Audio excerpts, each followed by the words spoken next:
Hello അസ്സലാമു അലൈക്കും. ഇന്ന് നമുക്കൊരു ഡേറ്റ്സ് കേക്ക് ഉണ്ടാക്കിയാലോ. ഒരു ഈത്തപ്പഴത്തിനെ കൊണ്ടൊരു കേക്ക്. ഞാൻ പറഞ്ഞല്ലോ അന്നത്തെ ഈത്തപ്പഴം കുറച്ചുകൂടി ബാക്കിയുണ്ടായിരുന്നു. അപ്പോൾ ഞാൻ വിചാരിച്ചു ഇനി അത് വെച്ചിട്ട് എന്താ ഉണ്ടാക്കാം. അപ്പോൾ ഒരു കേക്ക് ഉണ്ടാക്കാമെന്ന് വിചാരിച്ചു. ഞാനങ്ങനെ ബേക്കിങ്ങിലൊന്നും വലിയ എക്സ്പേർട്ടൊന്നുമല്ല, പക്ഷെ എന്നാലും ഒന്ന് ട്രൈ ചെയ്ത് നോക്കാമെന്ന് വിചാരിച്ചു. പക്ഷേ സംഭവം അടിപൊളിയായിരുന്നു. നല്ല സൂപ്പർ ടേസ്റ്റും നല്ല സോഫ്റ്റ് ആയിട്ടുള്ളൊരു കേക്കായിരുന്നു. അപ്പോൾ അതിന് വേണ്ടിയിട്ട് ഞാനിതാ ഈത്തപ്പഴം ഒന്ന് പാലിൽ കുതിർത്ത് വെച്ചിട്ട് ഒന്ന് കുക്ക് ചെയ്തെടുക്കുന്നുണ്ട്.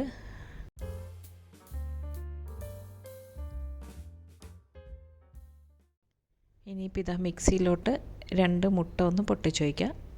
ഇത് തണുത്ത മുട്ടയല്ല, ഒന്ന് റൂം ടെമ്പറേച്ചറിൽ വെച്ചിട്ടുള്ളതാണ്. 2 മുട്ട പൊട്ടിച്ച് ഒഴിച്ചിട്ട് എന്നിട്ട് ഇതൊന്ന് ആദ്യം അടിച്ചെടുക്കാം. ഫസ്റ്റ് ഒന്ന് അടിച്ചതിന് ശേഷം ഇതിലേക്കൊരു 4 ടേബിൾ സ്പൂണോളം ഓയിൽ ഒഴിച്ചിട്ട് ഒന്നുകൂടി അടിക്കാം. ഒരുമിച്ചിട്ട് ഓയിൽ ഒഴിക്കാണ്ട് കുറച്ച് കുറച്ചായിട്ട് ഓയിലിങ്ങനെ ഇതാദ്യം ഞാൻ 4 സ്പൂൺ ഒഴിച്ചു കൊടുത്തു, ടേബിൾ സ്പൂൺ ഓയിൽ. എന്നിട്ടൊന്ന് അടിച്ചെടുക്കും. എന്നിട്ട് അതിന് ശേഷം വീണ്ടും 4 ടേബിൾ സ്പൂൺ ഓയിൽ ഒഴിച്ചിട്ട് ഒന്നുകൂടി അടിക്കും. നമ്മൾ ഈ ഗാർലിക് എല്ലാം ഉണ്ടാക്കുന്നില്ലേ, അപ്പോൾ അതേപോലെ.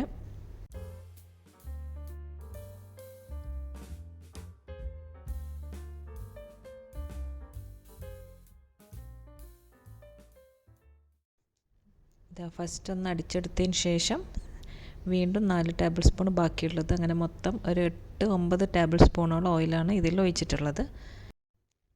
ഇതാ ഇങ്ങനെ അടിച്ച് കഴിഞ്ഞാൽ കുറച്ചിങ്ങനെ തിക്കായിട്ട് ഈ ഒരു കൺസിസ്റ്റൻസി വേണം. അപ്പോൾ ഒരുമിച്ചിട്ട് ഓയിൽ ഒഴിച്ചാൽ നമുക്കതങ്ങനെ എന്താ പറയുക കിട്ടില്ല. അതുകൊണ്ടാണ് കുറച്ച് കുറച്ചായിട്ട് ഒഴിച്ചിട്ട് അടിക്കാൻ പറയുന്നത്. എന്നിട്ട് അതിന് ശേഷം ഇതിലേക്ക് 1 കപ്പ് പഞ്ചസാര ഇടും. അപ്പോൾ നമ്മൾ ആ ഒരു ഈത്തപ്പഴത്തിൻ്റെ മധുരം നോക്കിയിട്ട് വേണം പഞ്ചസാരയുടെ അളവ് കൂട്ടുകയും കുറയ്ക്കുകയും ചെയ്യാൻ. അപ്പോൾ എൻ്റെ ഈത്തപ്പഴം കുറച്ച് മധുരം കുറവാണ്.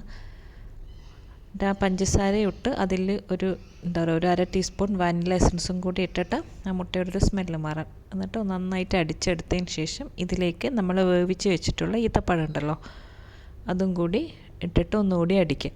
അപ്പോൾ ഇത് 2 മുട്ടയും ഓയിലും ഈത്തപ്പഴവും എസൻസും എല്ലാം കൂടി അടിച്ചെടുത്ത് അവിടെ മാറ്റി വെക്കാം. ഇനിയിപ്പോൾ വേറൊരു ബൗളിലോട്ട് 1.5 കപ്പ് മൈദ എടുക്കുക. പിന്നെ അതിലേക്ക് ഒരു 1.25 ടീസ്പൂണോളം ബേക്കിംഗ് പൗഡർ, പിന്നെ ഒരു പിഞ്ച് ഉപ്പ്, അതും ഇട്ടിട്ട് നന്നായിട്ടൊന്ന് അരിച്ചെടുക്കുക. 2-3 വട്ടം അരിച്ചാൽ അത്രയും നല്ലത്. ഇതെല്ലാം ഒന്ന് മിക്സ് ചെയ്ത് നന്നായിട്ടൊന്ന് അരിച്ചെടുക്കുക. അതും അവിടെ മാറ്റി വെക്കാം. ഇനിയിപ്പോൾ വേറൊരു ബൗളിലോട്ട് നമ്മൾ അരച്ച് വെച്ചിട്ടുള്ള ഈത്തപ്പഴം ഇതുണ്ടല്ലോ, അത് ഒഴിച്ചു കൊടുക്കുക. എന്നിട്ട് ഇതിലോട്ട് നമ്മൾ അരിച്ച് മാറ്റി വെച്ചിട്ടുള്ള മൈദ ഇങ്ങനെ കുറച്ച് കുറച്ചായിട്ട് ഇട്ടിട്ട് മെല്ലെ ഒന്ന് മിക്സ് ചെയ്യുക. ഒരുമിച്ചിടാതെ കുറച്ച് ആദ്യം ഇട്ട് കൊടുക്കുക. എന്നിട്ട് ഇതാ ഒരു സ്പൂൺ കൊണ്ടോ സ്പാറ്റില കൊണ്ടോ എങ്ങനെയെങ്കിലും ഒന്ന് മിക്സ് ചെയ്യാം. മെല്ലെ മെല്ലെ ഒന്ന് മിക്സ് ചെയ്ത് കൊടുക്കുക. ഇത് കേക്കെല്ലാം ഉണ്ടാക്കുന്നവർക്കൊക്കെ അറിയുന്നത് തന്നെ ആയിരിക്കും. ഞാനങ്ങനെ അധികം എന്താ പറയുക കേക്കൊന്നും ഉണ്ടാക്കലില്ല. എന്നിട്ട് ബാക്കി മൈദ കൂടി ഇട്ടിട്ട് വീണ്ടും നന്നായിട്ടെല്ലാം ഒന്ന് മിക്സ് ചെയ്യാം.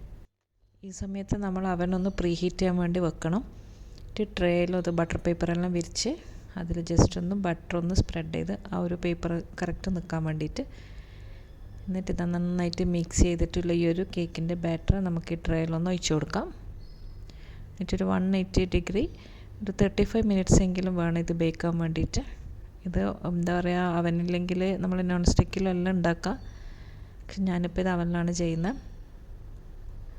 അപ്പോൾ എന്തായാലും ബാക്കി വന്ന ഈത്തപ്പഴം വെറുതെ കളയണ്ടല്ലോ എന്ന് വിചാരിച്ചിട്ട് ചുമ്മാ ഒന്ന് ഉണ്ടാക്കി നോക്കിയതാണ്. പക്ഷെ അടിപൊളിയേനും നല്ല ടേസ്റ്റും ഉണ്ടായിരുന്നു, നല്ല സോഫ്റ്റും വിചാരിച്ചതിനേക്കാളും നന്നായിട്ടുണ്ട്. അപ്പോൾ ഇതിലിപ്പോൾ ക്യാരറ്റെല്ലാം മിക്സ് ചെയ്തിട്ട് അങ്ങനെയെല്ലാം കേക്ക് ഉണ്ടാക്കുന്നതുണ്ട്, പക്ഷെ ഞാൻ അങ്ങനെയൊന്നും ചെയ്തിട്ടില്ല, വെറും ഈത്തപ്പഴം മാത്രം. അപ്പോൾ ഇതാ നമ്മുടെ ഒരു 40 മിനിറ്റ്സ് കഴിഞ്ഞ് നമ്മുടെ കേക്ക് ഇവിടെ റെഡി ആയിട്ടുണ്ട്. പേപ്പറെല്ലാം ഒന്ന് മാറ്റിയിട്ട് കേക്ക് നമുക്ക് കട്ട് ചെയ്ത് നോക്കാം.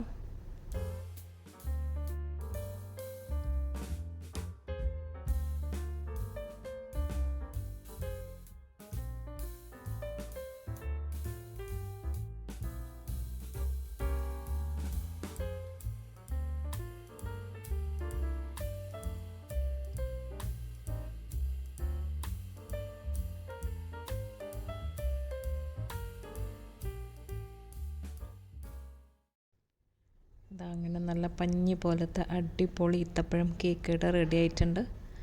അപ്പോൾ എന്തായാലും ഈത്തപ്പഴമെല്ലാം വീട്ടിലുണ്ടെങ്കിൽ ഒന്ന് ട്രൈ ചെയ്ത് നോക്കാം, അടിപൊളി ടേസ്റ്റാണ്. എല്ലാവർക്കും വീഡിയോ ഇഷ്ടപ്പെട്ടോ എന്ന് വിശ്വസിക്കുന്നു. അപ്പോൾ അടുത്തൊരു നല്ല റെസിപ്പിയുമായിട്ട് നീങ്ങണം ഇൻഷാ അല്ലാഹ്. അസ്സലാമു അലൈക്കും, ബൈ.